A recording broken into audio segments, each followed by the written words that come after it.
Campaigns Director of Friends of Animals, an international nonprofit animal advocacy organization founded in 1957.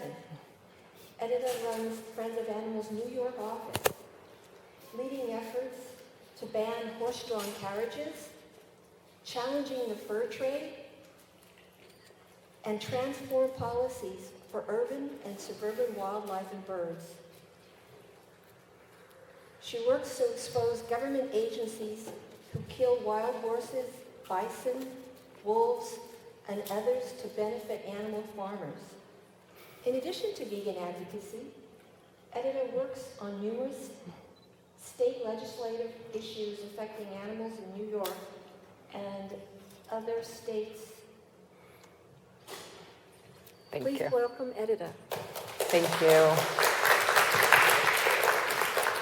So welcome everyone. Thank you so much for being here and coming to the talk. So as you know, this discussion is titled, "Is it enough to say end factory farming or go vegan?"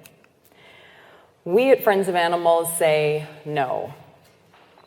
So factory farming is a term used to describe commercial, intensive agricultural farming of animals, bred, raised, and slaughtered for meat, eggs, and dairy.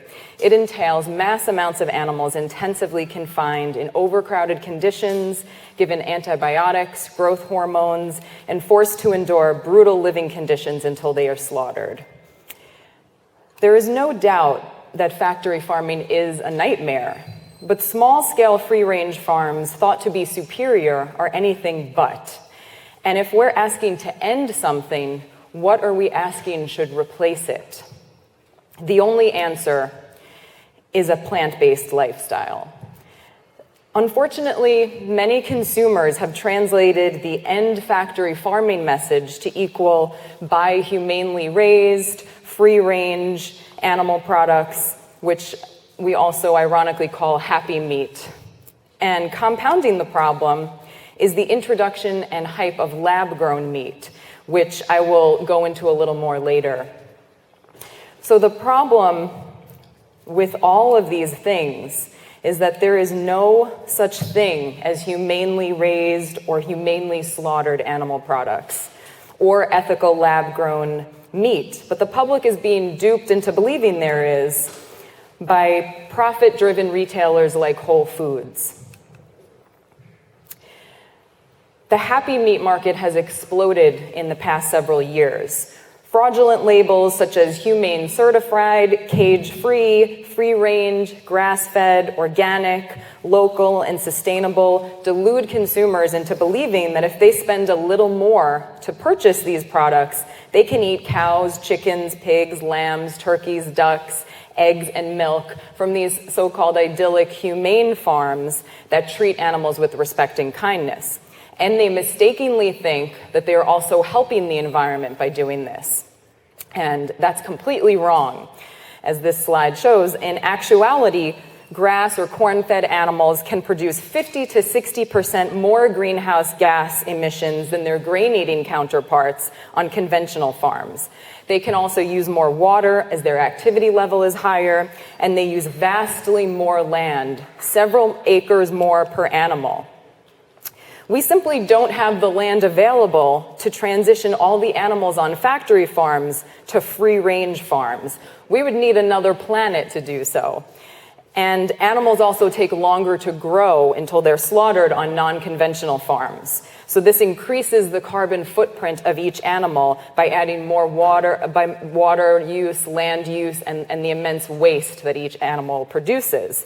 So in essence, the dangerous message being given to the public is that you can be an animal rights activist and help the environment by eating animals exploited and killed, as long as they have those proper labels on them that I showed before. But the truth is that all farming methods are destructive, and that must be our message. There is no right way to do the wrong thing, which is what is put on this shirt that we have for sale outside. And I'd like to ask all of you here to phase out using the term factory farming when you're doing advocacy or talking to friends and family about all the problems inherent in animal agriculture. Because really, we have to get beyond pointing the finger at just factory farming, because the problem is much bigger. So this section goes into Whole Foods being one of the worst offenders. In 2005, when Whole Foods unveiled its plan to implement farm animal compassion standards, it put out a press release promoting its 5-step animal welfare rating program, a ranking system for cows, pigs, and chickens and turkeys to be slaughtered and sold as meat in Whole Food stores. And behind me, the slide shows the actual rating system, and we'll go into that a little more in a second.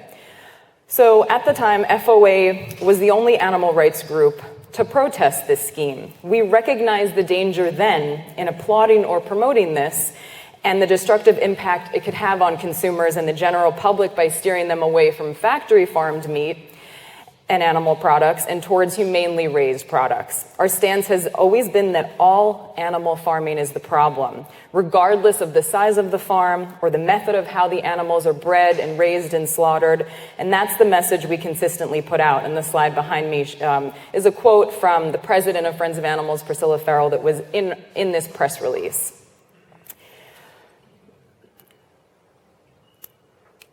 Whole Foods meat cases are covered in messages related to and details on what the 5 steps entail, and those steps are actually laid out on the glass cases. Probably many of you have seen this in Whole Food stores. First, it's important to note that inspections for these farms under this certification process happen so rarely that violations can and are rampant without recourse.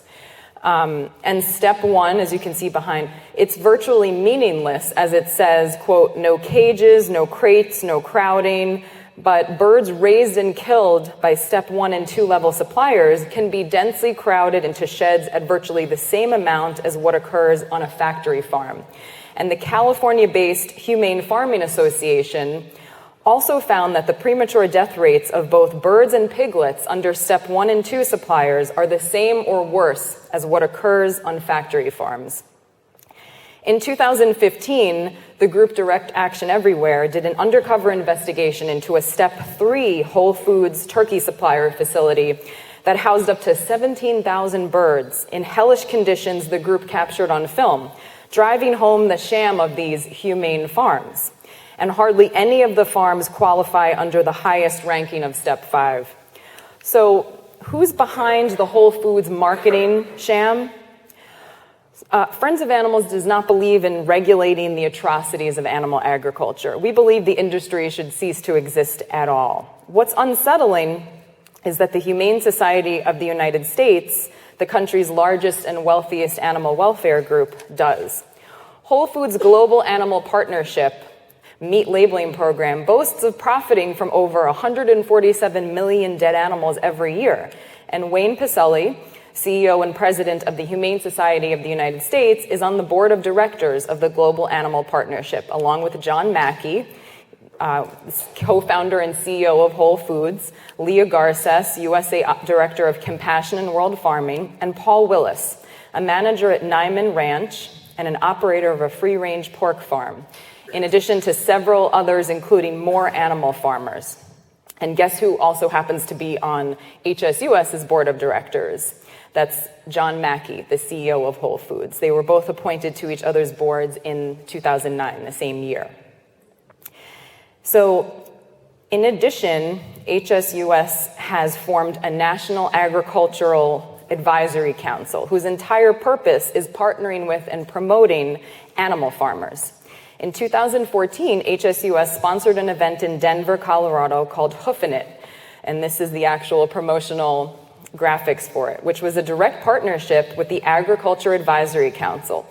It was a 5-day event in which attendees travel to different neighborhoods to eat different hoofed animals in restaurants, including pigs, cows, bison, and sheep. The outrageous theme of the event used in the advertisements was "Respect Your Dinner," where once again HSUS deceives the public into believing that there is a respectful way to slaughter and eat animals. The meat, eggs, and dairy being peddled at Whole Foods and championed by HSUS that come from humane farms are portrayed as the opposite of the evil that goes on at factory farms. The goalposts have been moved away from veganism as the humane, responsible choice for consumers and instead towards humane animal products. And this slide just shows the response from the HSUS CEO to the backlash they got from the public. But it's a betrayal for animal groups or advocates to wrongly portray Niman Ranch or any meat and animal product peddler as a humane choice. The only humane choice for animals, the environment, and human health is to boycott all animal products and to educate and advocate for a plant-based diet. So my next section will go into the truth behind cultured lab-grown meat, because we think this is an issue that many people, including animal advocates, don't really understand fully. So we wanted to kind of pull back the curtain on that. So there's an effort underway based on mass-producing lab-grown cultured meat that is being presented as a viable, ethical alternative to real meat and killing animals. But that's not the whole story, and it's not something the animal rights movement should be promoting as a way to feed our rapidly growing population. Lab-grown meat still involves exploiting animals, which is something swept under the rug in an effort to make it seem cruelty-free. But in fact, mass-producing meat, cultured meat in labs, would require an ongoing supply of cows, pigs, chickens, and other animals to take live tissue samples to obtain cells from which to grow the cultured meat. Clearly, this is a moral issue not being addressed by those in the animal rights movement jumping on the super meat bandwagon. In 2013, there was much fanfare about the first lab-grown burger made by scientist Mark Post, in the slide behind me, and cooked in the Netherlands. The eating of this burger was made into an event that was live-streamed. Post produced it by placing stem cells taken from cows into a culture dish and feeding the cells with fetal calf serum to make them grow.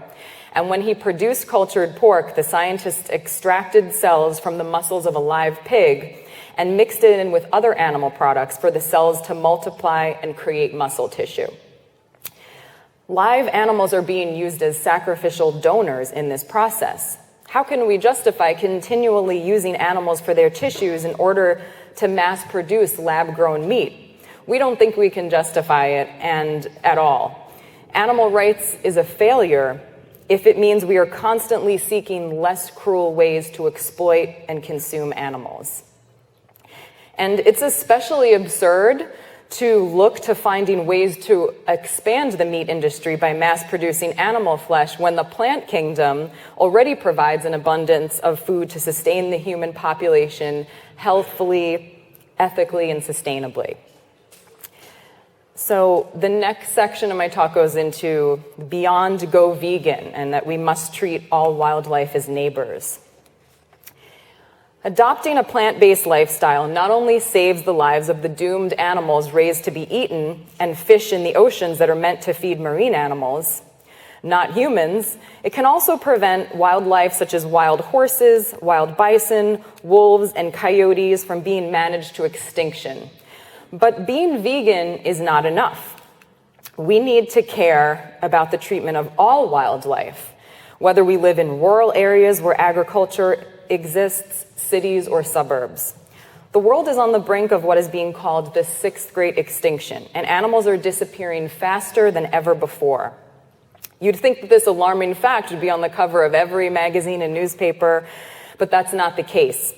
A recent study released by the journal Science, based on work by a Duke University biologist and others, highlighted that species of plants and animals are going extinct at least 1,000 times faster than they did before humans were around. So species are now disappearing from Earth about 10 times faster than biologists had even believed. To put this into context, there have been 5 times previously when a vast majority of the world's life has been obliterated in what have been called mass extinctions, often associated with giant meteor strikes. About 66 million years ago, one such extinction killed off the dinosaurs and 3 out of 4 species on Earth. So the number one issue today for land animals, and that is a leading factor of the sixth great extinction, is habitat loss. Wild animals are increasingly finding no place to survive due to human overpopulation and development into areas that were once their natural habitat. Of course, tied into that in a big way is animal agriculture, which is responsible for an immense amount of habitat destruction. More than half of marine species in the world may be at risk of extinction. Despite this grave situation, the U.S. has largely failed to protect marine species under laws like the Endangered Species Act, and of the over 2,000 species protected under the Act, less than 5% are marine animals. So that's a pathetic percentage. Among the most serious threats to marine animals worldwide is the voracious human appetite for seafood. Many groups of marine animals, including sharks, groupers, and whales, are heavily impacted by anthropogenic threats, including destructive fishing methods like trawling and longlining, pollution, climate change, and ocean acidification. FOA's wildlife law program has challenged the federal government for failing to protect these imperiled marine species. We've had successes, but much more is needed, and we need the help and support of all animal advocates to really turn things around. I can guarantee you that there is an urgent wildlife issue underway in the backyard of every single person sitting in this room. Whether you live in an urban, suburban, or rural area, you can get involved with there's issues that you can get involved with right now, I guarantee it. And much of our work at Friends of Animals involves organizing with communities in which local wildlife is under assault and community members are desperate to save whatever animal is under attack. From Canada geese and mute swans to coyotes, deer, and bears. Here's just some examples of campaigns we've worked on, trying to stop the New Jersey bear hunt, trying to protect coyotes and so many other animals that are under attack. We've been successful in convincing several different communities to cancel their plans to wipe out populations of Canada geese, who were deemed a nuisance by some because of goose droppings in park areas and athletic fields, and we've also succeeded in getting planned deer hunts and coyote killings canceled. These successes really depended on the collaboration of community members getting involved and demanding wildlife be allowed to live. In most cases, simply educating local officials and park management that habitat modification and a policy to simply clean up droppings or install fencing will solve the perceived problems. It's all about shifting attitudes. We reject the idea of making wildlife go away by methods of harassment or sterilizing animals. We share the landscapes with other animals, and it's our behaviors that need to be modified. Once we transform our attitudes and treat wildlife as neighbors, then we can begin to transform our actions and policies as society as a whole. One of the major problems for wildlife is that wildlife agencies, in large part, depend on money generated by hunting license sales and federal excise taxes on guns and ammos. This creates a clear conflict of interest in which these agencies act almost solely in the interest of hunters instead of the general public and wildlife. We advocate for an independent source of funding made available for these agencies so that they are not beholden to those that really just want wildlife dead. That goes against their mission and what the general public wants. And I'm assuming all of you here. Until then, animal advocates need to show up at city and town council meetings or county commission meetings. And even though there are far more people who want to protect wildlife than those who want to destroy it, they do not always speak with a unified voice or take action.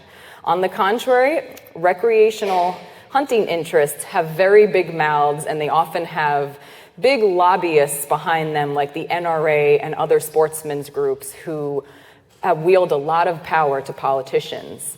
But we have our numbers behind us, and we need to have a unified voice to counter that. It's also important to vote for candidates who will be the most wildlife friendly and to contact local and state elected officials and let them know that you care a lot about these issues and you want protections for wildlife, not persecution. Arrange to meet with them, call them up, write them, and make it known that you care about these issues affecting animals and that you vote. I can't tell you that, each elected official, when they get a handwritten letter from a constituent, that is worth a lot to them. They take it very, very seriously. So just one letter to your elected official can make a huge difference. It can save the lives of wildlife in your area. And arranging to meet with them, it may not seem like something big, but it's a very big deal to these elected officials, because you vote them into office and they know that you have the power to vote them out. So this is just, we have a campaign to protect mute swans in many different parts of the country, including New York. It's another animal that's under attack by our state wildlife agencies that should be protecting them. And it's the same case for coyotes and wolves and other animals that are often targeted in hunting competitions. So join FOA.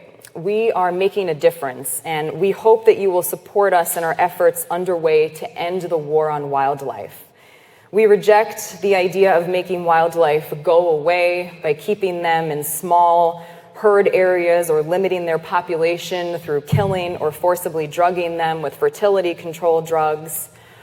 For example, Friends of Animals is leading the effort to save the last of America's wild horses in western states. How many of you here know about the wild horse issue? Okay, that's a pretty good number of you, but a lot of you don't appear to know about it. So,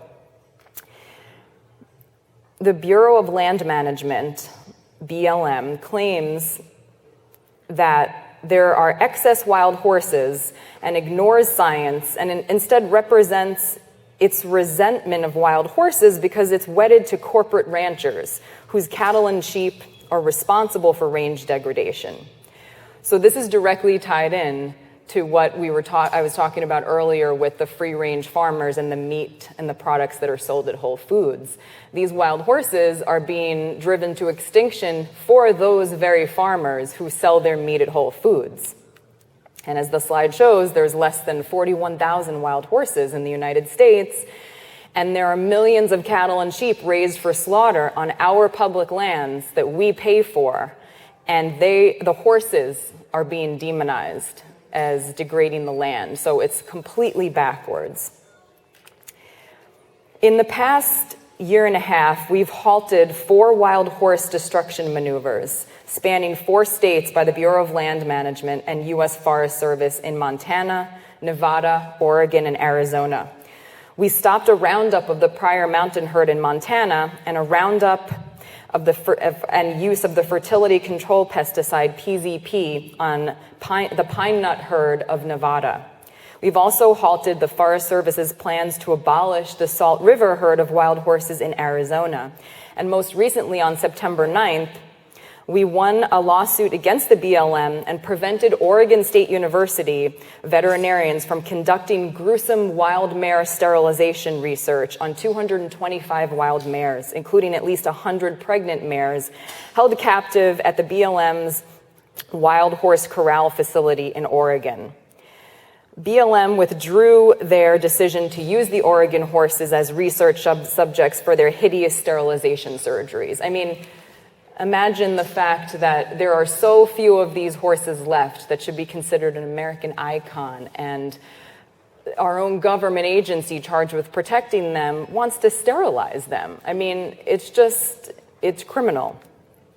And in addition to our legal efforts for wild horses, and we have many underway and we're constantly doing more, we continue to disrupt Wild Horse and Borough Advisory Board meetings, hold rallies, and submit comments on proposed assaults on wild horses to get the truth out. And that's one of our banners that we had at such an event where we were there to not only give comments on the public record, but to also hold a protest to really get our message out there.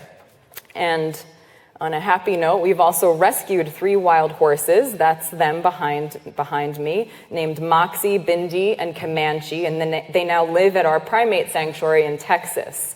And they are a daily reminder to us of what we are fighting for and why maintaining a plant-based lifestyle is critical to protecting America's wildlife. You might also be interested in knowing that we just filed a lawsuit against the Department of the Interior and U.S. Fish and Wildlife for failing to provide Endangered Species Act protections for the distinct population comprised of at least 2 herds of bison in Yellowstone National Park in response to 2 citizen petitions, and this is an issue that's in your own state here. We believe it is an insult to the American public that the wild bison, who was named our first national mammal just in May, continues to be slaughtered simply because of pressure from the meat industry and ranchers grazing their doomed cattle and sheep. The 4,000 bison in Yellowstone National Park are the only genetically pure bison herds of that size left in all of America. But hundreds are slaughtered every year when snow and ice cover the bison's food and hunger pushes them to lower elevations across the park boundary in Montana. When they cross the arbitrary line, the buffalo enter a zone of violent conflict with cattle and sheep ranchers. So again, you see this clear connection between everyone's choices for what they're eating and whether or not they're supporting animal farming, not just factory farm products, but these products that are sold in Whole Foods and other places. To call it humane is just, So here's the good news.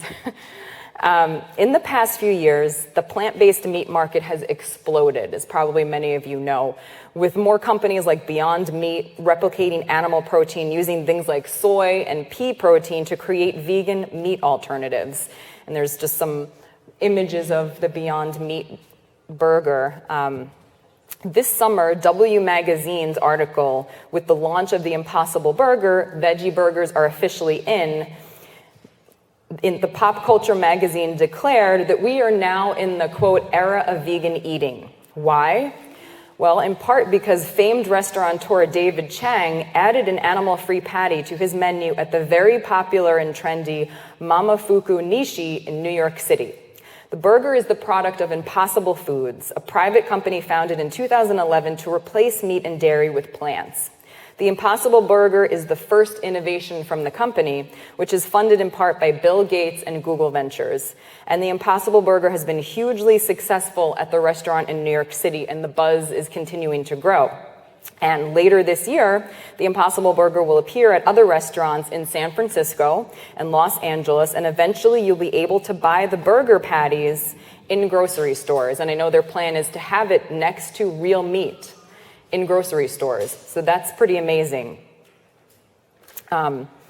Compared to an identical burger made from cow, producing the Impossible Burger requires 1/4 of the water, 1/20th of the land, and only 1/8 of the greenhouse gas emissions, according to a lifestyle analysis.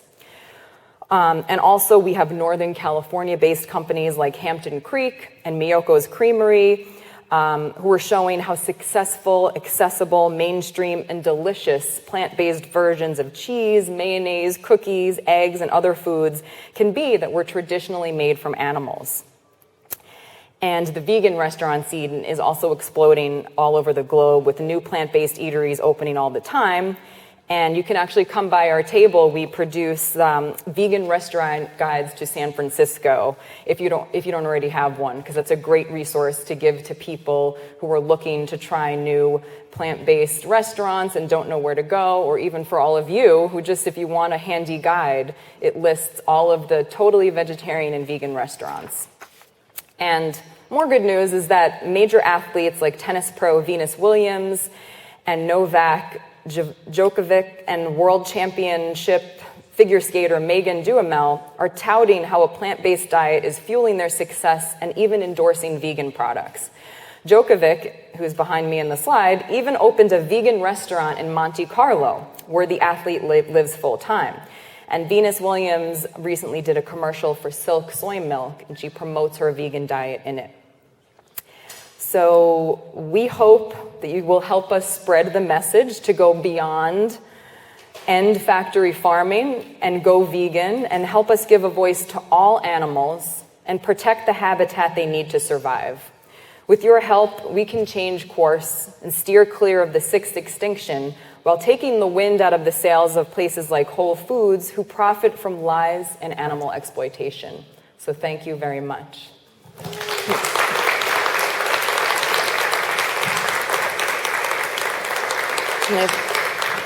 I think we have some time for questions if anyone has any questions. And I also brought, in case anyone wants, vegan restaurant guides. I have a stack with me, and we also have vegan starter guides that are a great resource for people that you're trying to educate. Yes? Hi, I saw in your biography that you're involved with the New York horse and carriage issue, and I'm just wondering if you could update us on what's going on with that. Yes, so that has been an ongoing campaign for Friends of Animals for decades, actually, because we've had our New York office kind of in the heart of where the carriage horse industry operates near Central Park for a long time, for decades. So we've been monitoring and exposing that industry.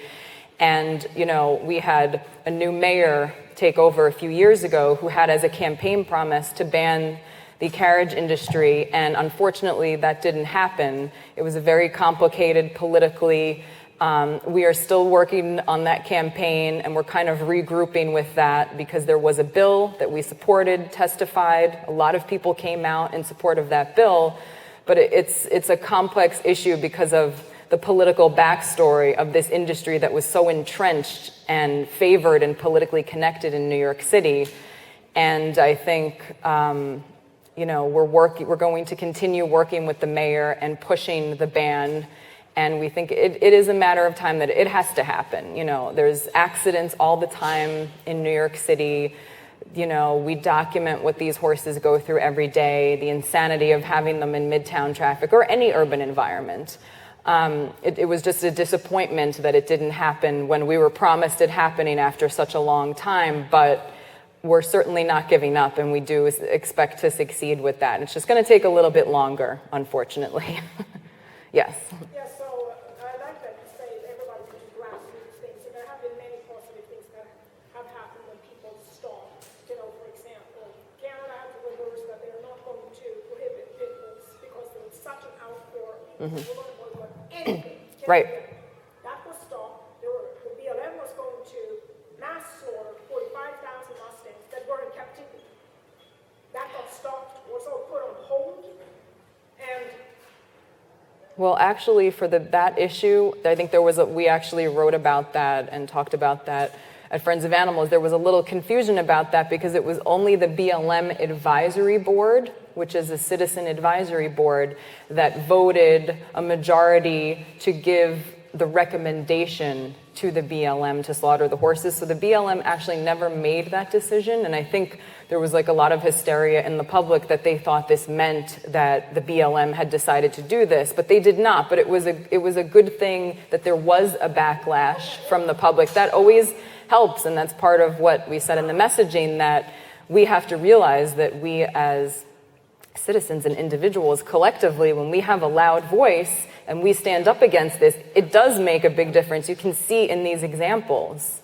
One thing that was interesting about this, I was really, because I have a Mustang, I have Oh, you do? 4 English horses, and I have a rescue Mustang. They sell an 11-month-old filly to slaughter. Okay, the Cowtown, which is auction, and then they go into slaughter usually. But anyway, so I talked to a friend of mine who rescues Mustangs, and we were all very active about what we're going to do here, right? So she said it's not just the beef industry, and I hate Whole Foods, even if I go there on occasion, but you have to think of voting with it all, okay?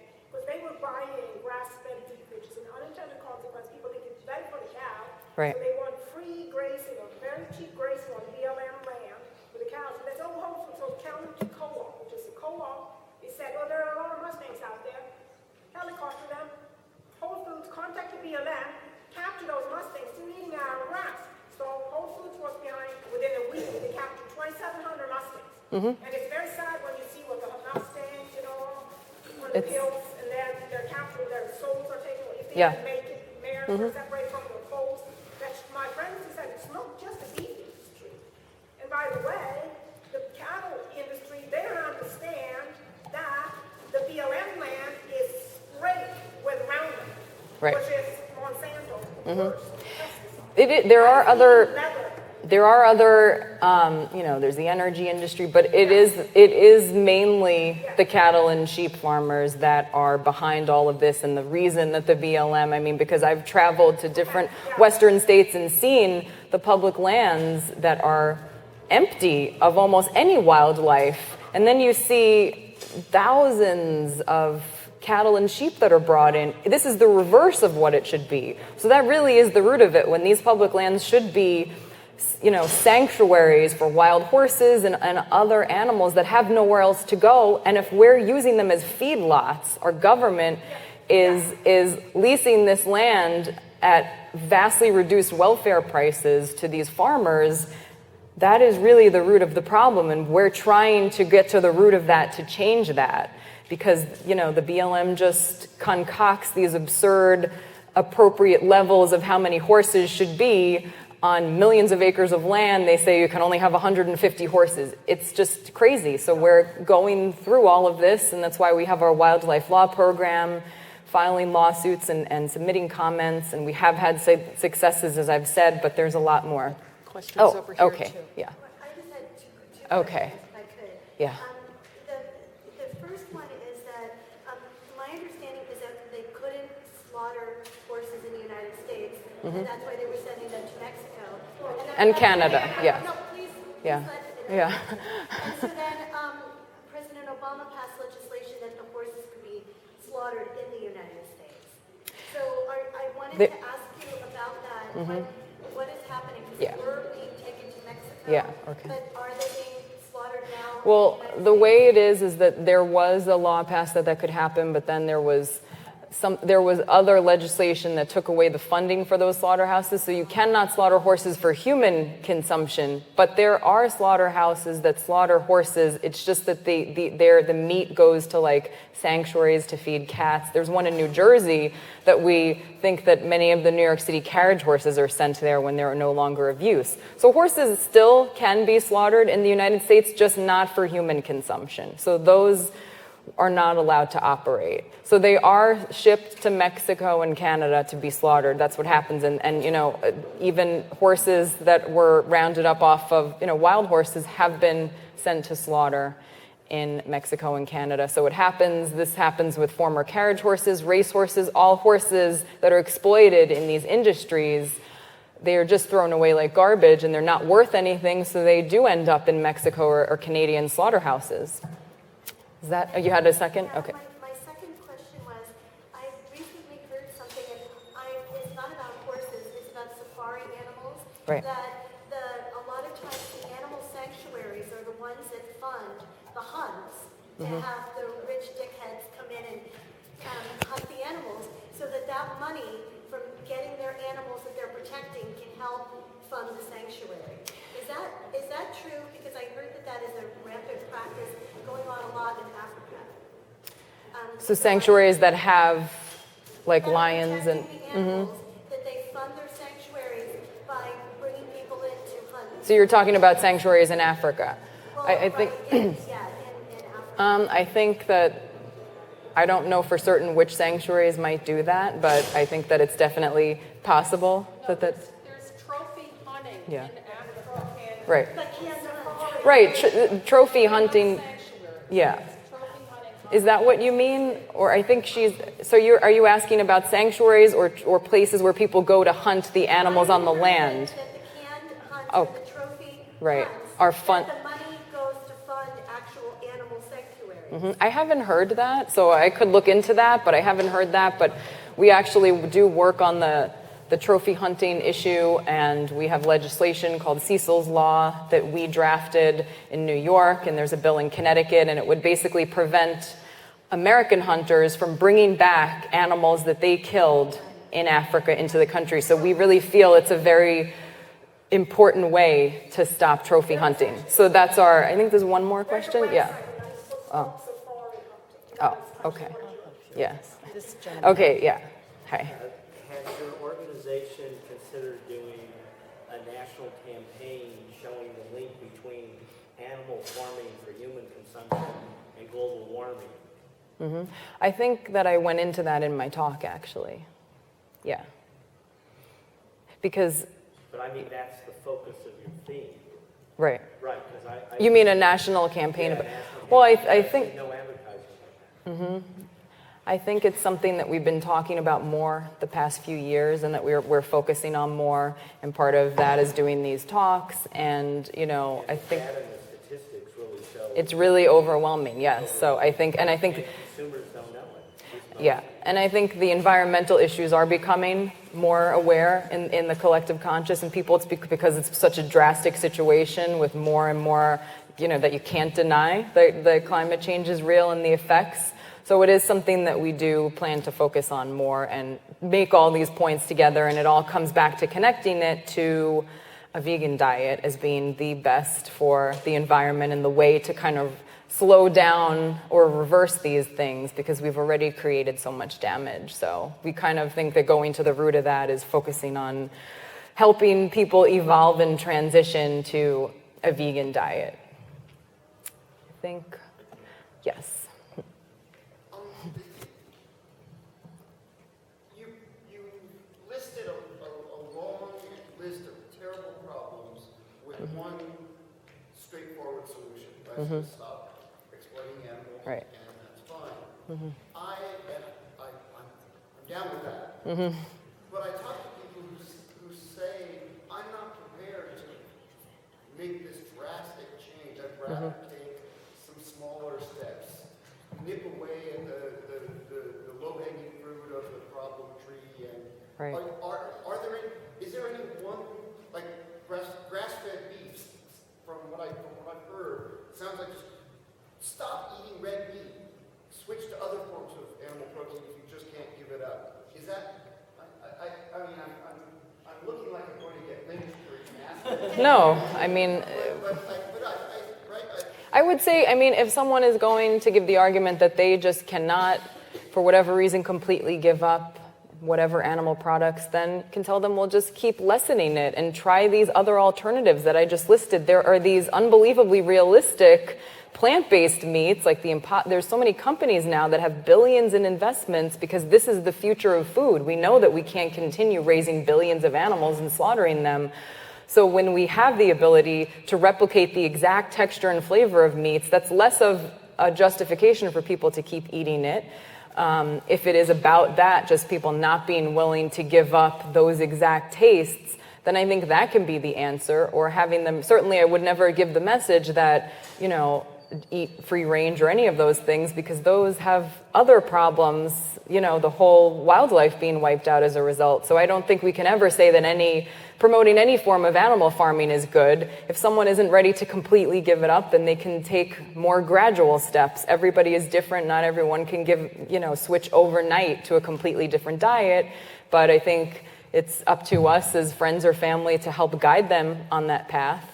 And I think it's never going to maybe be one size fits all for everyone, but for each person, you can reach them in certain ways specific to what their issue or problem is. And if it is about that they just cannot live without the taste of a burger, well, then there's the Impossible Burger that they can try, or other products that replicate it that are plant-based and don't have the other problems.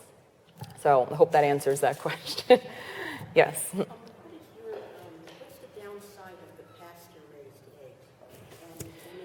And what do you also recommend for an egg substitute? You mean the cage-free? No, not the cage-free, the pasture-raised ones, which are not, I heard the cage-free ones, they just stick them on a slab of cement, stuffed out for 20 minutes, so that's not doing Well, I think the downside is always just that it requires constantly, breeding and exploiting and killing, animals to make the food. And then what happens to the male chicks? They get killed. That's a big issue. So even for backyard hens, I know when people think that's...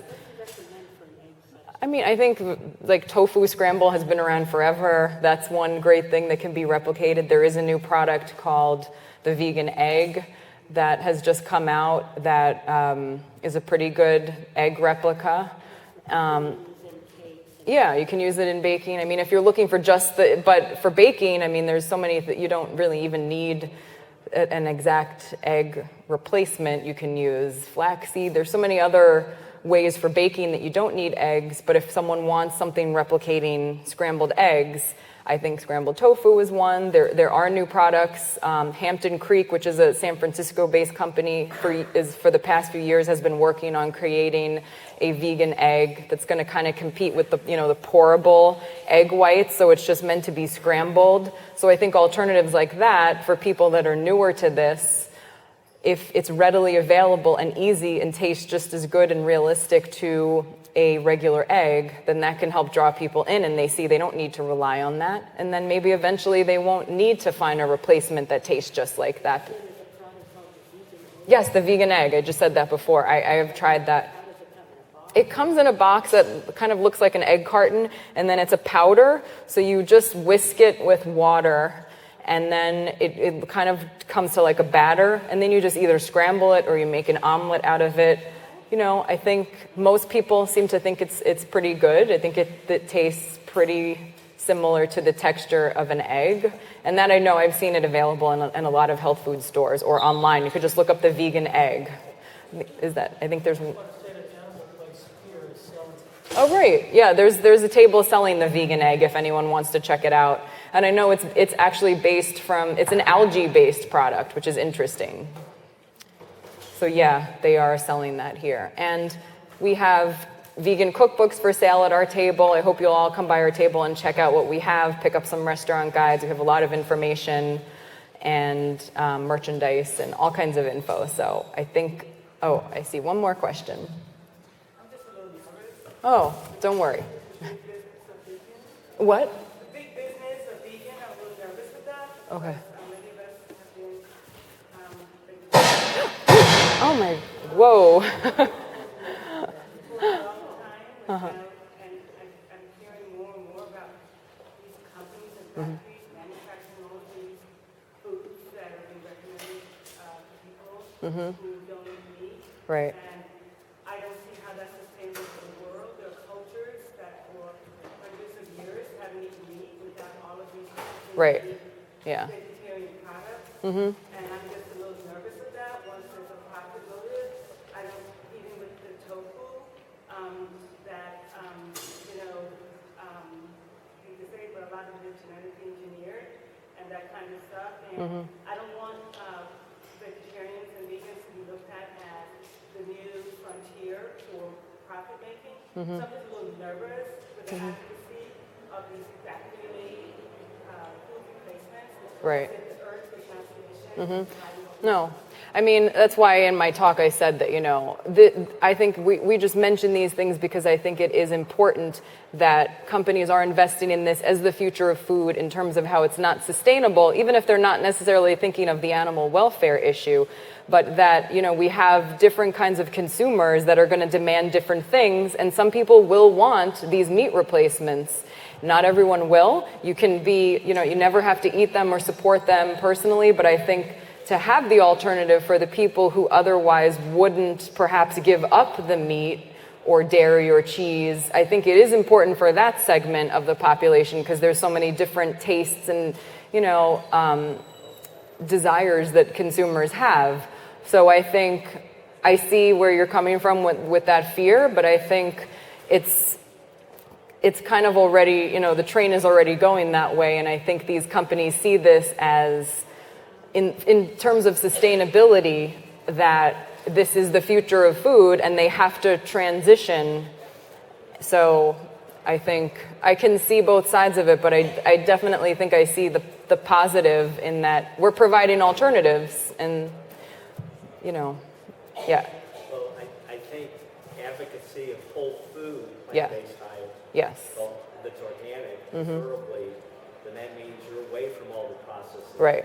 All the corporate Of course, that's always better. A whole foods diet that's not processed that's always going to be the best, better for the earth, better for your health. But I think, there still is going to be a market for junk food and other things. It's capitalism, right? And I think that I would still prefer that if someone's going to eat a vegan version of that it be available. If it means that it's going to take money away from animal product sellers, then, if we're not at the point where everyone in America or the world is ready to sign on to a completely unprocessed whole foods vegan diet, then to have these alternatives I see it as a positive thing, because people are going to be eating those products anyway, and to have alternative, you're taking money away from the animal product market. Like Miyoko's cheese, you could say, should that company not exist because it's replacing, or it's real cheese, it's just made from nuts. It's a different way of looking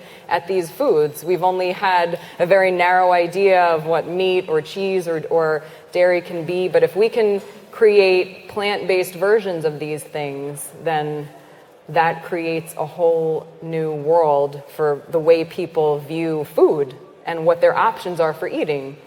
But I agree that, a more whole foods diet is going to be healthier, but I don't think everyone necessarily is ready for that. Any more questions?